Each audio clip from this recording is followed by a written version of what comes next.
Boa noite. Bem-vindo ou bem-vinda ao canal de Medicina Dr. Machado. Se esse canal está sendo útil para você, inscreva-se e participe aqui com a gente. Bom, o tema de hoje é um tema bem complicado, é abdômen agudo. Esta talvez seja uma condição muito difícil para o médico de pronto atendimento. É difícil para qualquer médico, com experiência, sem experiência, ou com um pouco mais, um pouco menos de experiência, é sempre difícil. Por quê? Porque são muitas patologias que causam dor abdominal aguda e muitas vezes, na maior parte das vezes, o pronto atendimento não está bem equipado para que se possa fazer todos os exames necessários para chegar a um diagnóstico assim bem conclusivo, ou seja, não errar o diagnóstico, né? Bom, começando por uma patologia muito comum, que é a doença inflamatória pélvica, que é uma dor abdominal, mas é uma dor crônica. Mas a paciente se apresenta ao pronto atendimento sentindo dor, tá? Mas aí, uma anamnese rápida e bem conduzida, dá para confirmar ou não essa condição. O objetivo desse vídeo é fazer você, não diria acertar todos os diagnósticos assim rapidamente, mas passar aqui a minha experiência nos casos em que eu atuei. Tá? Isso vai fazer com que você chegue muito próximo dos diagnósticos possíveis no pronto atendimento. É óbvio que quando se fala em pronto atendimento, se fala também na presença de uma ultrassonografia à disposição ou um aparelho de ultrassom, né? Isso é muito difícil de acontecer, porque no nosso Brasil pobre, a gente tem que fazer o diagnóstico baseado em evidências clínicas, né? Se bem que o ultrassom ou ultrassonografia, nesse caso, ela é muito boa para abdômen agudo, aquele chamado abdômen agudo inflamatório, né? Mas, se tivesse, seria de muita ajuda para o médico. Bom, eu selecionei aqui 7 causas de abdômen agudo, porque o conceito de abdômen agudo é o seguinte: é uma dor abdominal sem trauma, né? É uma dor que surge espontaneamente, né? Esse é o conceito. Então, vamos lá. A primeira delas seria por infecção, tá? Aí, os dois representantes aqui seria a apendicite, né? Que tem um início insidioso, pega às vezes todo o abdômen e logo se localiza no flanco direito. Pode ter inclusive aquela síndrome de Fitz-Hugh, onde o indivíduo tem até uma dor tipo pleurítica. Nas crianças não, geralmente a dor vai logo e se localiza no flanco direito. Bom, o exame físico é o seguinte, o principal é o sinal da descompressão brusca. Vamos considerar aqui, para ser mais rápido, falar em dB, né? Então, é o seguinte, o principal sinal de uma apendicite aguda seria o sinal de Bloomberg, sinal de Bloomberg positivo, ou seja, dB exatamente positivo, né? Exatamente em cima do ponto de McBurney. Antes eu quero considerar, eu quero definir o que é dB, essa descompressão brusca, né? Descompressão brusca é o seguinte, é uma dor quando você aperta o abdômen, que piora quando solta, né? Não é assim uma dor que você aperta, não sente nada e depois, quando solta, dói. Isso não caracteriza dB, né? Agora, onde fica esse ponto de McBurney? Esse ponto de McBurney é o seguinte, você traçando uma linha imaginária entre a cicatriz umbilical e a crista ílica superior e dividindo essa linha em 3 partes, então esse ponto de McBurney ficaria entre o terço médio, na união do terço médio com o terço distal dessa linha, né? Outro exame muito útil, né, para diagnóstico seria o seguinte: o sinal do Pessoas. O sinal do Pessoas é um sinal muito fácil de se fazer. O paciente em decúbito lateral, né, com o joelho estendido, então é feita uma extensão forçada da perna direita, ou se da perna e coxa, né, direitas, né, e o paciente vai referir dor nesse tipo de manobra. Esse sinal do Pessoas, porque é o seguinte, o apêndice nem sempre ele é pequeno, ele pode ser grande, né? Já atuei em casos em que o apêndice tinha 10, 12 ou mais centímetros de comprimento. E quando ele é retrocecal, ele fica encostando no Pessoas, daí esse exame sinal de Pessoas, que também o fato de não existir não significa que a pessoa não esteja passando por uma apendicite, né? Outro sinal seria o sinal do obturador. O sinal do obturador é mais fácil ainda. Paciente em decúbito dorsal, com o joelho fletido, é feita uma rotação interna da coxa, ou seja, a perna vai para fora, obviamente a coxa gira para dentro. Então, a rotação interna da coxa, né? Sempre com o joelho a 90 graus. O interessante também é observar o seguinte, que na apendicite não há massa palpável, você não palpa nada ali, entende? O hemograma, obviamente, tem um leucograma, o leucograma, obviamente, tem uma leucocitose, né, com desvio à esquerda, ou seja, a presença de bastonetes, mas não é assim, 2 bastonetes, 3 bastonetes, vários bastonetes, né? Isso que caracteriza uma infecção aguda, né? A febre aí pode estar presente ou não, porque muitos pacientes se automedicam antes de procurar o pronto atendimento, né? Então, acaba mascarando o quadro. E o que o médico do pronto atendimento deve fazer? Deve fazer o seguinte: uma via de acesso, usando o catéter 16 e 18, e encaminha para a cirurgia sem nenhuma medicação. Não se dá medicação nenhuma. Vai do jeito que estabilizou, já vai encaminhado. O outro representante de infecção seria a diverticulite. A diverticulite é a dor localizada no flanco esquerdo, tá? Mas, que seria mais na altura do colo sigmoide, em 90% dos casos, né? Só que agora existe uma pequena diferença aí, né? Em pacientes asiáticos ou descendentes de asiáticos, a dor é quase sempre no flanco direito, né? Bem diferente. Existe massa palpável, você vai palpar uma massa. O leucograma é praticamente igual ao do apendicite. Você vai vendo a confusão que se faz de um paciente asiático com dor no flanco direito e um leucograma igual ao da apendicite. Você vai achar que isso é apendicite. Mas o sinal de Bloomberg não vai estar presente e também na apendicite não há massa palpável, né? Essa seria a diferença aí. O tratamento no pronto atendimento, né, seria a mesma coisa, sempre via de acesso, com catéter calibroso, encaminha para a internação. Lá na internação, durante a internação, 80% dos casos evoluem com antibiótico terapia, evoluem bem, o tratamento é clínico, né, e 20% acabam recebendo um tratamento cirúrgico, né? Bom, a segunda causa de abdômen agudo é um sangramento espontâneo para dentro da cavidade abdominal. Os 2 representantes em que eu participei aqui foram o cisto de ovário, ruto, e gravidez ectópica, né?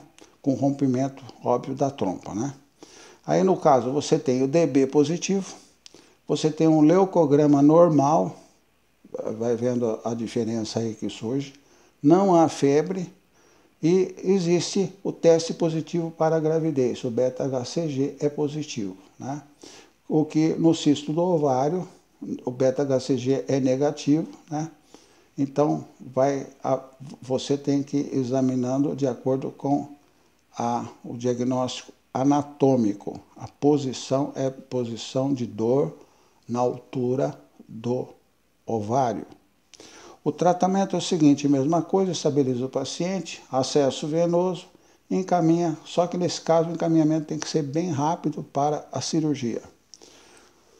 A terceira condição seria a obstrução intestinal. A obstrução intestinal também é representada ou é por volvo de sigmoide ou por tumor, né? Existe massa palpável ou não. O tumor, para dar massa palpável, primeiro ele vai fazer uma obstrução completa, ou não.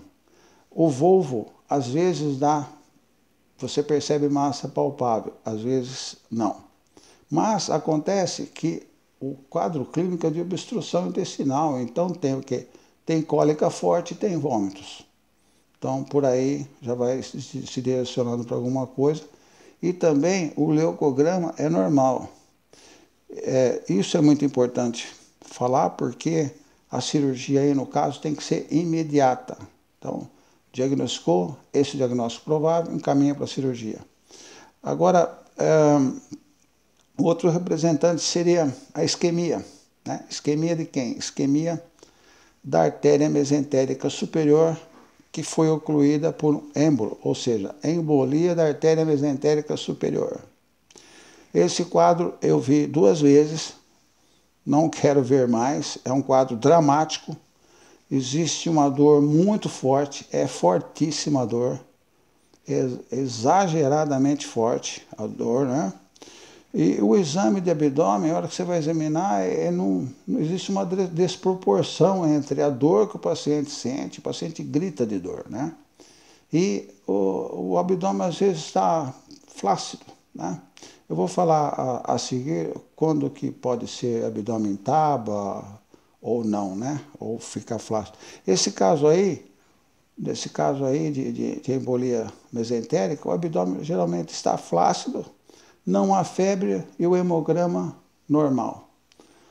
Então é o seguinte, aí existe uma observação a ser feita. Quando a dor é desproporcional, né? Aí não é falta de ética fazer laparotomia exploradora de jeito nenhum. E você não está infringindo nada fazendo essa laparotomia exploradora, né? Então, a estabilização do paciente da mesma forma, com via de acesso venoso, e aplica analgésico mais forte que você tiver, tipo tramal, morfina, e olha, e logo no início já começa com o dobro da dose convencional, né? Ou seja, não economize analgésicos, de jeito nenhum, porque a dor é muito intensa. O quinto representante seria uma perfuração de víscera oca. Essa perfuração de víscera oca, obviamente, são casos em que eu atuei, seria a úlcera gastroduodenal perfurada ou uma perfuração de divertículo. Aí, no caso, há uma peritonite química e também por anatomia, ou diagnóstico anatômico, vamos dizer assim, o DB é positivo, mas o leucograma é normal e o tratamento é a mesma coisa, via de acesso, estabilização e encaminhamento para a cirurgia. A sexta condição, pancreatite aguda. Pancreatite aguda é aquela dor abdominal em faixa, pode haver uma colelitise associada, ou nesse caso existe o sinal de Murphy positivo. O sinal de Murphy todos conhecem, mas eu vou repetir aqui. Seria uma linha imaginária que passa exatamente na metade da clavícula, e quando ela se encontra com uma linha imaginária do rebordo costal, o encontro das duas é o ponto de Murphy. Quando você pressiona o ponto e a dor, então o Murphy é positivo. Náuseas e vômitos são persistentes, o DB é negativo, sempre negativo, porque o pâncreas é retroperitoneal, né? Outra coisa interessante também é que deve ser feita a dosagem de amilase. mas a amilase é lipase. Por quê? Porque a amilase, ela permanece alterada, aumentada por mais ou menos 24 horas só. E dependendo de quando os sintomas do paciente começaram, muitas vezes ela está normal. Agora a lipase não, a lipase, por isso que a lipase é o melhor exame para o diagnóstico de pancreatite, porque ela está sempre aumentada e persiste por muito tempo. Agora, existem casos onde a amilase permanece alta, né? Mais do que 24 horas. Nesses casos, você deve suspeitar de abscesso pancreático e de pseudocisto, mas não de pancreatite. Isso é o que fique bem claro isso daí, né? Pode ver que teria isso associado, como eu disse, e o tratamento no pronto atendimento, ele é oxigenação, oxigênio a 4 litros por minuto, isso é importante, analgésicos fracos, né? Porque a dor regride espontaneamente. Interessante aqui o seguinte, lembrar que não se pode usar tramal ou algum outro derivado da morfina. Por quê? Esses medicamentos causam um espasmo do esfíncter de Oddi, ou seja, piora a dor do paciente. Sonda nasogástrica é obrigatória. E o encaminhamento para a internação, para depois o que se vê. Bom, outra coisa também que eu queria fazer, abrir um parênteses aí, é sobre peritonite. Porque é o seguinte, em muitos casos de abdômen agudo, né, termina em peritonite, mas nem todos começam com peritonite. Então, assim, agora a peritonite inicial, logo de cara já tem peritonite, ela ocorre só em duas condições. Ocorre na apendicite aguda e na pancreatite complicada. Porque na pancreatite não complicada, por ele ser retroperitoneal, obviamente não dá peritonite. Na complicada dá por contiguidade e dá uma peritonite até com muitos sintomas, né? Agora, muitos médicos confundem o abdômen agudo com peritonite, né? Acham que são sinônimos. Não são sinônimos pelo que eu acabei de falar, porque na peritonite o sinal de descompressão brusca é sempre positivo, o DB. E outra coisa interessante que eu falei que ia falar e vou falar agora é o seguinte, que esse negócio de abdômen em tábua, defesa abdominal, isso aí é uma coisa assim, pode ou não estar presente. Outra coisa que me lembrei agora também é sobre o sinal de Hove-Zink. Tá? Esse sinal aí, entende? Dependendo do paciente, porque você vai atender o paciente normolíneo, brevilíneo, longilíneo, com peso normal, obeso, quer dizer, é um exame que não tem uma utilidade assim prática, né? E também aquela história de você fazer o diagnóstico não, a temperatura diferencial entre a axilar e a retal. Esses casos eu acho que deveriam deixar para os pacientes obesos, ou quando você não consegue palpar nada, talvez esse diferencial de mais de 1 grau entre a axilar e a retal seja de alguma importância para você.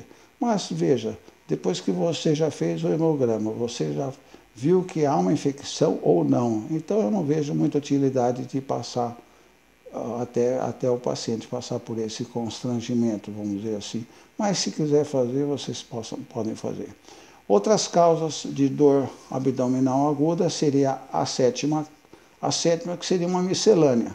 Mas uma miscelânea até certo ponto fácil de resolver. Por quê? Então seria diabetes com cetoacidose. No vídeo sobre cetoacidose eu falei alguma coisa a respeito, mas aí, veja bem, essa dor, assim que você corrige a glicemia, a dor desaparece. Né? Isso é característica do abdômen, às vezes, como eu falei, abdômen em tábua, desaparece totalmente assim que corrige a glicemia. Tá? E também tem a porfiria. A porfiria ela é motivo de muitas laparotomias brancas.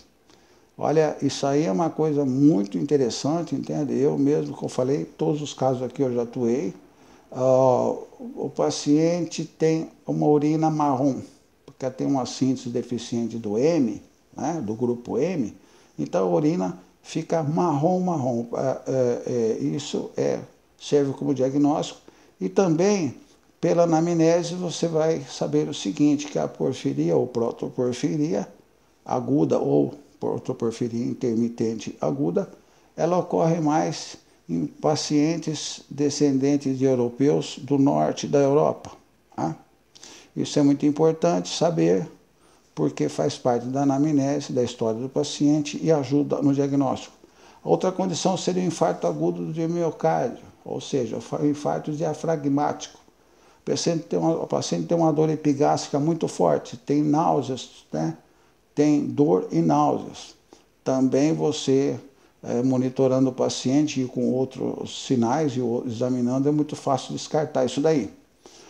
Outra condição também é a GECA, gastroenterocolite aguda, ou enterite aguda, como queiram.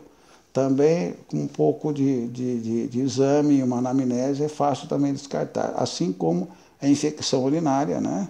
O cálculo renal, a colelitise, a colicistite, a colangite, a dismenorreia e a endometriose. Quanto a isso, tem alguma coisa a falar sobre isso. Então, veja, é muito comum paciente que sofre de dismenorreia por endometriose de ovário, elas são tratadas no pronto atendimento com anti-inflamatórios não hormonais e anticoncepcionais, durante anos às vezes, né? Sendo que, na verdade, a dor era sempre ocasionada por um sangramento para dentro da cavidade abdominal. Isso é um absurdo.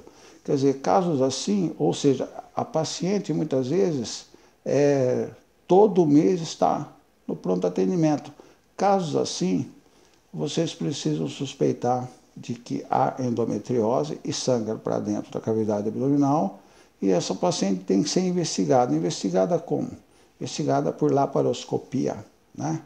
Laparoscopia, porque a laparoscopia é um exame também excelente, deveria estar presente assim em todos os pronto atendimentos, mas como eu disse, no Brasil pobre, isso aí ainda vai demorar um pouco, mas facilitaria muito a vida do médico que atende o pronto atendimento ou o médico socorrista, como queiram, né? Outra coisa também gostaria de falar é sobre os analgésicos, né? Os analgésicos e antitérmicos não ministrem nada disso para o paciente, né? A não ser, a única exceção é a dor por isquemia, né? Essa é a exceção, que você pode dar o que você pensa e aquilo que você não pensa, dê à vontade, que o paciente não merece sofrer uma dor tão forte assim. Outra coisa muito importante é o seguinte, sempre pedir um raio-x de tórax e um raio-x do abdômen, em AP com o paciente em posição ortostática, ou seja, o paciente em pé. Por quê? Se houver gás, o gás sobe. E ao raio-x, todos sabem que o gás, a imagem de gás é escura, entendeu? Ela fica preta, né? E aí, daí vocês podem tirar uma conclusão a respeito de qual é o diagnóstico dessa dor abdominal. Terminando o vídeo, muito obrigado pela atenção e até o próximo vídeo. Boa noite.